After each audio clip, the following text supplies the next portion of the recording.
day, Professor Tiago took over for his Danny, because Danny is opening a new gym in Long Island City. Actually walked by it yesterday. It's still under construction. A lot of stuff going on in there. It's pretty cool. Anyway, so Professor Tiago went over passing. So first we did the tripod pass. So it's an open guard pass. It's an outside pass.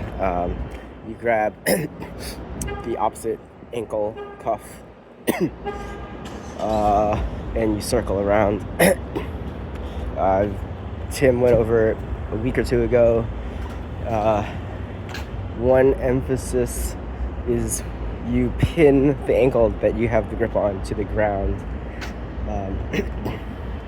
and that's something Tiago emphasized. Tim emphasized keeping your chest up and not rotating around the point of your head, but like rotating around, I don't know, maybe your collarbone area, like the upper chest. And you just circle until either you pass or the opponent frames you.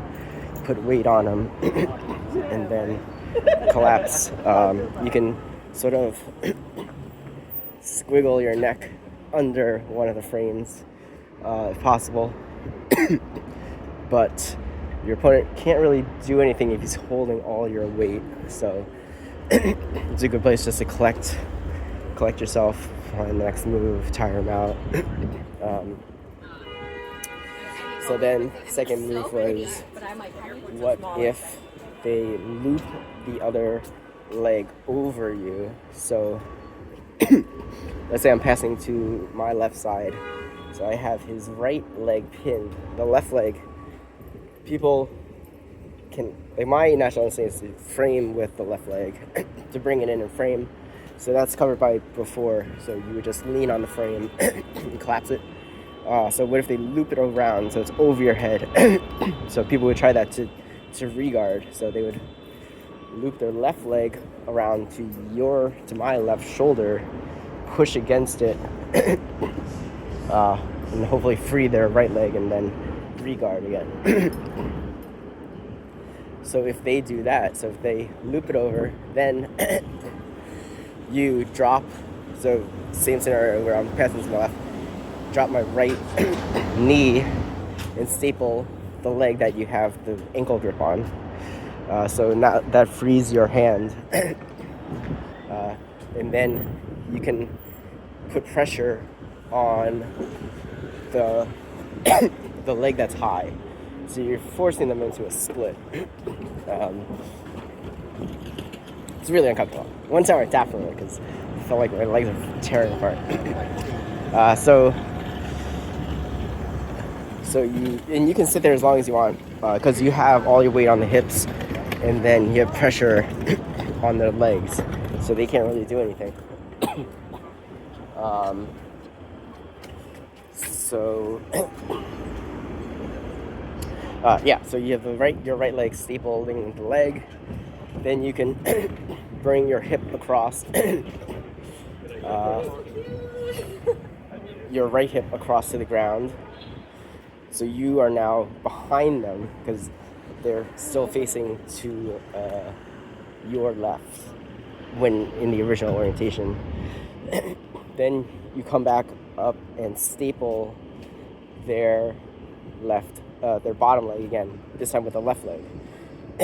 So originally you're facing to your right, kind of with your right knee stapling the leg to the ground. Now you bring your hip to the ground and then you come up, and now your left leg is stapling. So now you're sort of facing to your left or to his head-ish. At which point you kind of already passed the guard. So you can, if he tries to sort of frame up against you, you can smash him down and go to side control. If he tries to turtle, then you go to back. It should be pretty easy to insert a hook and go to back.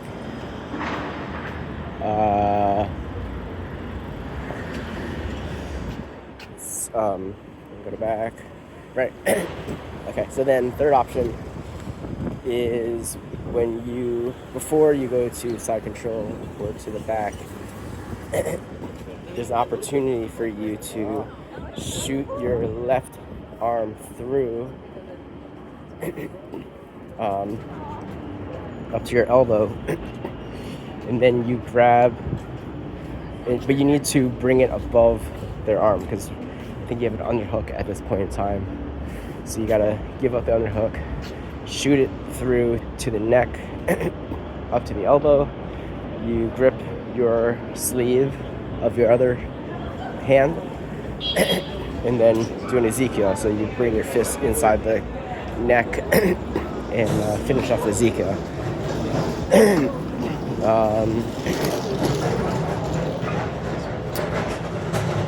Yeah.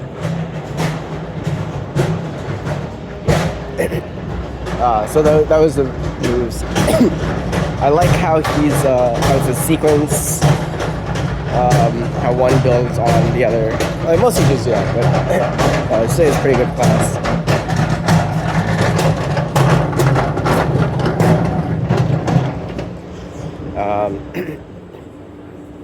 Yeah, today was a pretty class. I like the sequence. It's suitable for me. It's something I've been working on. Right, I've been working on the tripod pass. So let's see. So from what Tim told me before is do the tripod. You can't get the pass, then you come back and do a side smash. So let's see. What's the difference? Okay, so the difference is the side smash is when they frame with the leg. This is if they loop the leg over. So Tim, I don't think addressed what happens when they loop their leg over, but rather when they frame. So if they frame, you put the pressure on the leg and then side smash there. Yeah, so just I like when it's variants on something I'm already kind of familiar with. or something I've been working on, and then it's like, oh, there's this other alternative. That's good. In the rolls, I rolled with Alex. He's like a little smaller than me, but probably around the same weight. He's like I don't know, he maybe started 2 or 3 months ago. But he's pretty tough. It's like I can do whatever I want to him, but not easily. So I like trying out things that I just learned on him. So I did today's tripod, went to side control. Then I tried to do the baseball choke. So I got everything in place, but then he came up on it. So I messed up some of that. Like, my knee on belly isn't very good. I have a hard time controlling the person underneath. So I'm not putting the weight on, even though I have my knee on the belly, obviously. The shin, it's more of shin on belly. And I have my other leg is raised. So I'm on my toes on my other leg. So all the weight in my body is going into my shin. So that should theoretically pin them down. It might be the placement, or something like that. But anyway, so I had the baseball bat choke on him. I brought the arm into his throat, and then as I was pivoting to get my head down, he got up. So I lost it. So then, let's see, what position were we in? Forgot what position we were in. But then I think we were in some sort of half guard. So I swept him. And then I went into side control again. And then I tried the baseball bat again. Couldn't. This time, like, I gave up earlier. And I was like, screw it. And then I just went into... Wait, no. I didn't even try for it. I just went north-south, and then I had to try for paper cutter. So Tim said that you should try to get this staple before you do a paper cutter. I tried to get it, but he had his elbow in, so then I think I should have gone for the baseball bat choke, but I knew that he wouldn't be able to defend it that well, so I was like, I just want to try the paper cutter. So I got it. I got the paper cutter in position, except I couldn't remember if I was to turn in or turn out. I guess I should have tried both, but yeah, I had it on him. Something was loose. He wasn't tapping. He was trying to escape, but every time he tried to escape, I was like shutting it out pretty easily. He wasn't going anywhere, and I couldn't finish it, so I was like, let's just reset.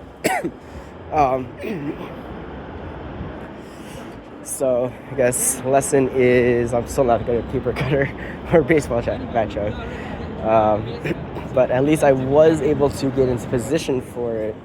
I felt more confident doing it. And holding, I felt more confident holding the paper cutter. I didn't feel very comfortable holding the baseball bat choke. I think that's the problem with submissions for me, is that I'm not, the whole position before submission thing, I'm not necessarily comfortable in the submission position before, like, controlling my opponent before putting on the finishing touches. It's more like get them somewhere in the vicinity, something that looks like it, and then try to tighten it as fast as possible before they get out of that position, rather than controlling them until all their avenues are shut off and then like closing in on them like a boa constrictor, something like that, which is what I did do that on the paper cutter. Like, he was tied up and he wasn't going anywhere. But on the baseball choke, no, didn't feel that way. Other rolls, rolled with Renee, rolled with Nick. Those were pretty good. Nick got me in the ezikiel a couple times. Yeah, Nick's just so much stronger. But I reversed him a couple times. And so when I reverse some people, I get caught in the quarter guard. I have trouble freeing my leg. And I think my main tactic is to use the other leg to like pull up on the knee and then get my leg out. But I think there's another way of like switching the knee.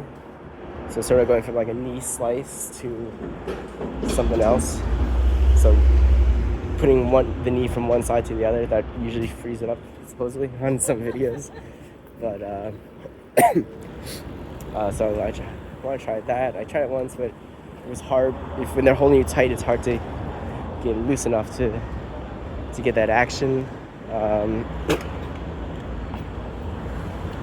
Yeah. Let's see.